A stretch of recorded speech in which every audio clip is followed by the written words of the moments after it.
তিনি বর্ণনা করছে অত্যাধিক আহার করো। যদি অত্যাধিক আহার করো তুমি ভজন করতে পারবে না। কেন? অত্যাধিক আহার করে অলসতা আসবে, ঘুম আসবে।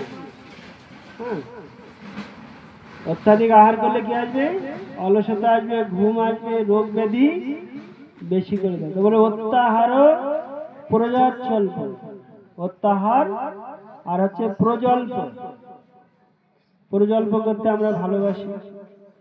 প্রজল্প মানে ভক্ত যে ভগবানের কথা বলতে ভালোবাসে। প্রজল্প বলতে মহাপ্রভু বলেছেন, গ্রাম্য কথা না কইবে, গ্রাম্য কথা না শুনি, সদা হৃদয়তে রাধা কৃষ্ণ সেন। যখন রঘুনাথ দাস গোস্বামী মহাপ্রভুকে জিজ্ঞাসা করছেন যে কি লাগি ছাড়িলে মোর ধন পরিবার, সব আমাকে ছাড়িয়ে দিলে কেন, কি জন্য? তারপরে তিনি গিয়ে মহাপ্রভুকে জিজ্ঞাসা করছেন যে হে প্রভু, আমার একটা মনের কথা আছে। কি কথা? কে আমি, কেন মরে যারে তাপত্রায়? কে আমি, কেন মরে যারে তাপত্রায়? আমি কে, আমার স্বরূপ কি, বা আমার পরিচয় কি, আর আমাকে কেন এই জরা ব্যাধি রোগ আদিতে আক্রমণ করছে? কে আমি, কেন মরে যারে তাপত্রায়? তখন বলছেন, কিহা করিলে মোর হিত হয়? কি করলে আমার ভালো হবে, হিত হবে, আমার মঙ্গল হবে, তুমি কি করো আমাকে বলো। তো তখন মহাপ্রভু রঘুনাথ দাসকে বলছেন, এই কথা বলছেন যে গ্রাম্য কথা না কহিবে, গ্রাম্য কথা না শুনি, সদা হৃদয়েতে রাধা কৃষ্ণ সেবিবে। তুমি যদি তোমার সেই পুরুষার্থ প্রাপ্ত হতে চাও, লাভ করতে চাও, তাহলে তুমি আজ থেকে কি করো? এই প্রজল্প ত্যাগ করো। প্রজল্প মানে যেটা করে তোমার কোনো লাভ হবে না, তোমার কোনো মঙ্গলই হবে না। 1 ঘন্টা ধরে একজনের সঙ্গে বিভিন্ন জনের কি করলে, নিন্দা করলে কি লাভ হবে? আমার পেট ভরবে? কোনো লাভ হবে?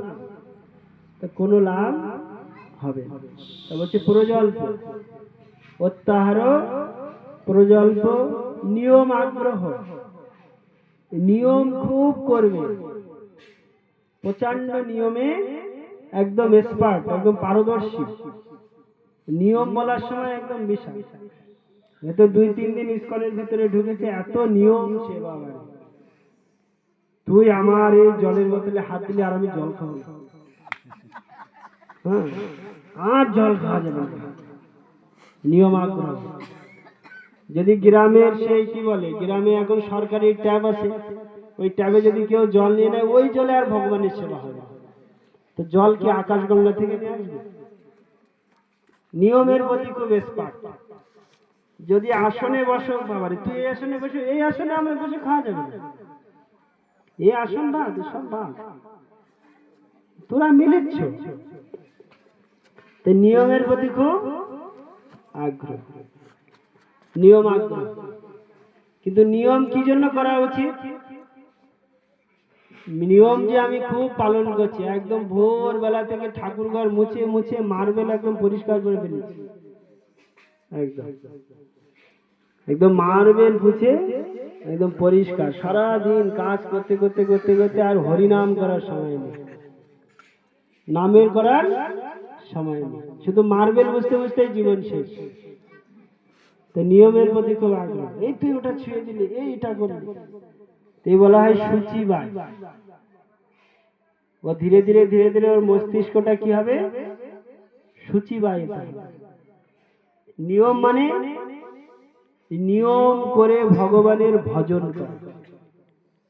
নিয়ম আগ্রহ মানে নিয়মের প্রতি আপনি বাহ্যিক কার্য পরিত্যাগ করে আপনার একটা নিয়ম থাকা উচিত, রুটিন থাকা উচিত। আপনি কিভাবে প্রতিদিন ভগবানের ভজন করবেন। যেরকম আমাদের আগে যে আচার্যরা ছিলেন, এখনো আমাদের একটা বলা হয় অষ্টকালীন ভজন। অষ্টকালীন মানে এই 24 ঘন্টাকে 8 ভাগে বিভক্ত করা হয়েছে। 3 ঘন্টায় এক এক প্রহর, সেই এক এক প্রহরকে বলা হয় অষ্টকালীন ভজন। তাই নিয়ম আগ্রহ, নিয়মের প্রতি খুব আগ্রহ দেখাবো, কিন্তু ভজনের প্রতি কোনো আমার উৎসাহ রুচি নেই। কৃষ্ণ নাম, কৃষ্ণ ভক্তি, কৃষ্ণ সেবা, সাধু সঙ্গ, ভাগবত শ্রবণ এর প্রতি কোনো রুচি নেই। নিয়মের প্রতি খুব রুচি। আশ্রমে গেলাম, মন্দিরে গেলাম, সেবার প্রতি রুচি নেই। যদি সেবা করতে বলো, না না বাবা শরীরটা কিরকম খারাপ, এখন বাড়ি যাচ্ছি প্রভু, ঠিক আছে পরে করে দেবো, এখন আর ভালো লাগছে না। তো সেবার প্রতি রুচি নেই, কিন্তু নিয়মের প্রতি, ও বাবা তুই এটা করে ফেললি, নিয়মের প্রতি রুচি। আর যদি অন্য কেউ করে তা আবার দেখছো ও পান খাচ্ছে আবার বাসন মাজছে। তা আমাদের নিয়মের প্রতি আমরা কটাক্ষ করতে এক্সপার্ট, কিন্তু সেবা করার প্রতি আমাদের নিয়ম আগ্রহ। আর হচ্ছে কি নিয়ম আগ্রহ, আর একটা কি বলা হচ্ছে জনসঙ্গ। জনসঙ্গ মানে ভগবত ভক্তিবিহীন জড় লোকের সঙ্গ করতে আমরা ভালোবাসি। যেখানে ভাগবত কথা হয় সেখানে বসতে ভাল লাগে না। যেখানে চায়ের দোকানে সবাই আড্ডা মারছে, তাস খেলছে, যেখানে আড্ডা মারছে, বা যেখানে সবার নিন্দা করছে সেখানে বসতে ভালো লাগে। বা যেখানে হয়তো আমি দেখেছি আমাদের মন্দিরে অনেক সময় হরিকথা হয়, আমাদের কিছু ভক্ত আছে তারা এত উন্নত স্তর, মানে প্রেম স্তরকেও ছাড়িয়ে গেছে। তারা কি করে বাইরে ঘুরে ঘুরে গল্প করে যে আমাদের আর ওইসব শোনা লাগবে না, প্রেম স্তর। তো ও কি, ও জড় সঙ্গ করতে, জড় কথা, ভিতরে ভাগবত কথা হচ্ছে আর ও বাইরে ঘুরে ঘুরে কি করবে, জড় কথা বলবে। আর বিভিন্ন তো ভাব, হয়তো কার ভিতরে কি ভাব আছে কে জানে, ভাবাগ্রাহী ভগবান জানে। হয়তো এসছে তিলক টিলক কেটে যে না ওখানে যাব, হয়তো প্ল্যান আছে ভিতরে যে যাক আমি কোনো এখানে গেলে যদি দু চারটা খরিদ্দার হয়। এখন তো আমি দেখছি যা দশা কলিযুগে, ভয়ঙ্কর দশা, বিভিন্ন এজেন্সির সঙ্গে সব যুক্ত। ভক্ত হয়ে হয়তো কেউ আসছে, সেখানে গিয়ে যদি কারোর একটু চর্বি টর্বি হয়েছে তা বলবে আমার এখন একটা এজেন্সি আছে, মেডিসিন নিবি সব চর্বি কমে, তুই বিশ্ব সুন্দরী হবি দেখতে। হ্যাঁ আছে, তাহলে মেডিসিন বিক্রি করছি, মেডিসিন বিক্রি করছি 8,000 টাকা 12,000 টাকা প্যাকেজ। এসছে ভক্ত ওখানে হরিকথা শুনে, কিন্তু কাস্টমার খুঁজে বেড়াচ্ছে দেখতে ভক্তের মতো, কিন্তু লোভ কিসে, কাস্টমার। এখান থেকে যদি 5টা কাস্টমার পাই, বলবে দিদি তোর গাঁট ঠাট ব্যথা করছে, আমি একটা এজেন্সিতে তোকে নিয়ে যাবো। তোকে কইতে আমি গাড়িতে করে তোকে নিয়ে যাবো, নিজের খরচা, চল একবার।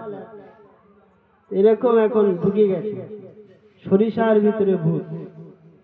এসছে ভজন করতে, কিন্তু ভূত ঢুকে গেছে লাভ যশ প্রতিষ্ঠা। আমার কি করে, তো সে কি করে হরির ভজন করবে, হরি নামে কি করে আস্বাদন পাবে, হরি কীর্তনে কিভাবে সে সুখ পাবে, হবে না। এরকম আমাদের দশা। তো জনসংঘর্ষ, জনসংঘর্ষ মানে বিভিন্ন লোকের সঙ্গ, তার ভক্ত সঙ্গ করতে। আর ভক্ত তো দেখলে নিন্দা করাই শুনে, আর কি যাব ভক্ত, আর বলিস না। জনসংঘর্ষ, লৌলাঞ্চ, লৌলাঞ্চ মানে লোভ অতিরিক্ত। হরি কথাতে লোভ নেই, হরি কীর্তনে লোভ নেই, হরির ভক্তের প্রতি লোভ নেই, হরি সেবার প্রতি কোনো লোভ নেই। লোভ কিসে, এই জড় বস্তুতে লোভ।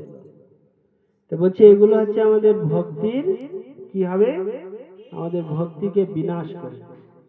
তো সেই জন্য যারা এই জগতে সুখ পেতে চায়, এ শুধু ভক্তদের জন্য না, রূপ গোস্বামী পাদ যে শিক্ষা দিয়েছেন সেই বইতে লেখা নেই ভক্তের জন্য, প্রতিটা জীবের জন্য। এটা আমাদেরই ক্ষতি যে একজন প্রত্যেক ব্যক্তির জন্য এটা দিয়েছে। এই বস্তুর প্রতি যারা পড়ে যাবে তাদের সকলেরই কি হবে, ক্ষতি হবে। আমরা কত সময় কাটাচ্ছি আজে বাজে কথা বলে, কাটাচ্ছি না? কিন্তু আমরা বসে 1 ঘন্টা হরিনাম করতে আমরা কি হচ্ছি না, আর বিশেষ করে তো আমরা সবাই বাঙালি হিন্দু, আমরা বাঙালি তো সবাই, হিন্দু তো সবাই। তো আমাদের বাঙালি, আমরা হিন্দু, আমাদের ধর্ম কি? বাঙালির ধর্ম কি? হ্যাঁ, সনাতন ধর্ম। সনাতন শব্দের অর্থ কি? নিত্য। নিত্য মানে কি? শাশ্বত মানে কি? আমাদের ধর্মগ্রন্থ কি? হিন্দুদের ধর্মগ্রন্থ কি জানেন তো সবাই? জোরে বলুন, আমাদের ধর্মগ্রন্থ কি?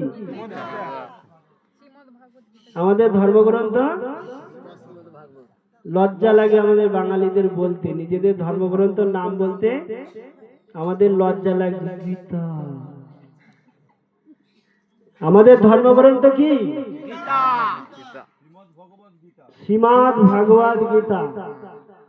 তা আমাদের হিন্দুদের প্রত্যেক ঘরে গীতা আছে। সবাই গীতা, আমাদের হিন্দু যে গীতা পড়ি, আমরা সবাই পাঠ করি যে আমাদের ধর্মটা কি জানি, কমসে কম গীতাতে ভগবান কি বলেছেন। তা আমি জানি না, হয়তো যারা ইসকনের সঙ্গে যুক্ত আছে জোর করে আমরা পড়াচ্ছি বলে ওরা পড়ছে। আর যদি বলতে হবে কাল থেকে আর পড়তে হবে না, জীবনেও পড়বে না। যেহেতু আমাদের সঙ্গে যুক্ত আছে, না পড়লে প্রভুরা কি করবে? বকা দেবে, তবে জিজ্ঞাসা করবে। তারপরে ক্লাসে আসলেও পড়তে হবে বসে যে গীতা নিয়ে এসছেন। আমাদের বেশিরভাগ ক্লাসে কেউ গীতা নিয়ে আসে না, সবরা তো একটা একটা গীতা। তো ক্লাসে আমাদের গীতা ক্লাস হয়, কিন্তু কেউ গীতাতে ক্লাস গীতা নিয়ে আসে না, সব নিজেরাই গীতা হয়ে গেছে। তারা নিজেরাই হচ্ছে গীতা। আমাদের আর কি গীতা লাগে, আমরা তো নিজেই গীতা। এরকম হচ্ছে আমাদের দশা। সেই জন্য আমাদের হিন্দু যে গ্রন্থ গীতা, আমাদের প্রত্যেকটা বাঙালি ঘরে আমাদের রাখা উচিত, এবং মা বাবা যারা আছে তাদের সন্তানদের পড়ানো উচিত যে কমসে কম বাবা তুই হিন্দু ঘরে জন্মগ্রহণ করেছিস, আমাদের হিন্দু ধর্ম গ্রন্থটা কমসে কম তুই পড়। কিন্তু বাবা মা এত উন্নত, গীতা বাদ দিয়ে আর 10টা টিউশনই রাখবে, টাকা খরচা করতে রাখবে। 10টা সাবজেক্টের জন্য 10টা মাস্টারে টাকা দিতে রাজি, তখন গা হাত পা ব্যথা করবে না, তখন আনন্দে টাকা বের করে দেবে। বাবা আমার ছেলেকে আপনি পড়ালেন, 500 টাকা বেশি নেই। আর যখন গীতা পড়াবে তখন ছেলেকে মারবে। হ্যাঁ, বইয়ের পড়া বাদ দিয়ে তুই গীতা পড়ছিস, কাজ নেই, একটা মারবো থাপ্পড়। তো যদি সে তার হিন্দু ঘরে জন্ম করেছে, হিন্দু ধর্মগ্রন্থটাই সে জীবনে পড়েনি। আমি জানি না এই গ্রামে ঘুরে বেড়ালে যদি 200টা ছেলে থাকে, তাদের যদি জিজ্ঞাসা করা হয় তুই গীতা পড়েছিস, কেউ বলতে পারবে যে হ্যাঁ আমরা গীতাটা পড়েছি। মনে হয় একটা ছেলেও পড়েনি।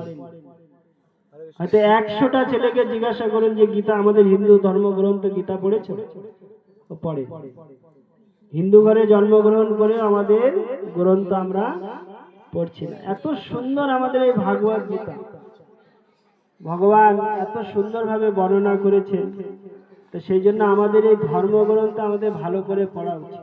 যদি পড়ি, প্রত্যেকটা ছেলে মেয়ে কি হবে? সুবুদ্ধি সম্পন্ন হবে, এবং তাদের জীবন, তারা কোনো ফার্স্টে দুঃখ কষ্টেতে তারা কি করবে না, তারা নিমজ্জিত হবে। তারা সবসময় আর কর্মেতে খুব উৎসাহ পাবে, আর জীবনেও তারা কিভাবে খুব শান্তি প্রাপ্ত হবে। তো সেই জন্য আমাদের খুব সাবধানভাবে এবং প্রত্যেককে খুব যত্ন সহকারে, খুব দৃঢ়তার সঙ্গে আমাদের এই কি করা উচিত? এই ভাগবত গীতা পড়ানো উচিত। হরে কৃষ্ণ কৃষ্ণ কৃষ্ণ হরে হরে, হরে রাম রাম রাম হরে হরে। তা আমি আর আধা ঘন্টা, এখন 12:30টা বাজতে যায়। কতক্ষণ ক্লাস হবে? হ্যাঁ, প্রসাদের জায়গা আলাদা আছে তো?